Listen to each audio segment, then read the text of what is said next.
Today on Forbes, inside Iran's thriving black market for Starlink terminals. In November, a man named Mohammed waited in an alley near his apartment in a city in southern Iran. The 38-year-old construction consultant was due to meet with the representative of a seller he'd found on Telegram and was prepared to hand over $700 in exchange for a piece of illegal technology believed to pose a threat to the regime in Tehran. A Starlink terminal that would give him free, uncensored access to the internet. Starlink, a satellite internet service built by SpaceX, is banned in Iran, which has some of the most restrictive internet in the world. The Apple and Google app stores and apps like Instagram and Slack are all blocked by government censors, who often arrest those who say things online that could be considered, quote, anti-Islamic or critical of the Islamic Republic. But Starlink's use has surged in the last 2 years since SpaceX's billionaire founder Elon Musk turned on the service, an act that encouraged smugglers to sneak terminals into Iran. Threats of fines and jail time haven't deterred a black market fueled by a growing activist movement to get the internet into people's hands. Now, Forbes has learned as many as an estimated 20,000 people have high-speed internet access that is nearly impossible for the Islamic Republic to censor, much less shut down. 20,000 is a minuscule fraction of the 89 million people who live in Iran. And the exorbitant resale prices mean the terminals are only affordable for the privileged few. They resell for anywhere from $700 to $2,000, compared to the typical American retail price of $250. An average Iranian monthly salary is around $250.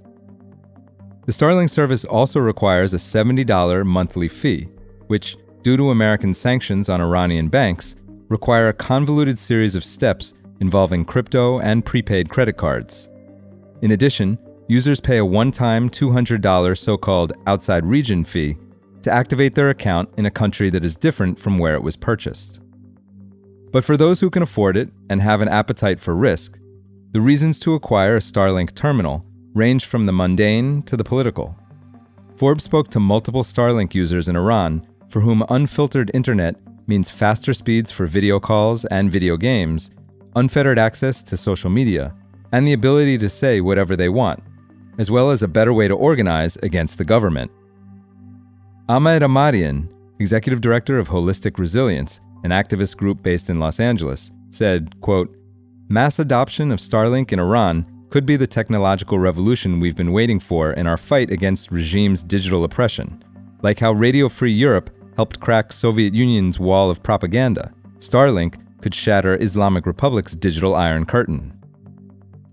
For Mohammed, whose last name Forbes is withholding to protect his identity, Starlink will help with his work, which requires him to interface with foreign clients in Canada. His home country's notoriously slow connection speeds have stymied his business. He has sometimes been unable to access his foreign client's Dropbox and transmit professional files and documents. After he found a seller on Nasnet, a Persian-language Telegram channel that promotes Starlink use, and met the delivery person, he told Forbes the process of getting his terminal was simple. He said, quote, "I sent the location to a delivery guy and received it like a pizza." Along with helping people get their hands on Starlinks, Nasnet also publishes YouTube videos with step-by-step guides for setup and technical problems.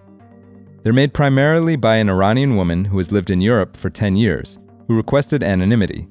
She appears in the videos with her face hidden from the camera to preserve her privacy. She told Forbes that an open, uncensored, and high-speed internet connection can be life-changing. For full coverage, check out Sarus Farivar's piece on forbes.com. This is Kieran Meadows from Forbes. Thanks for tuning in.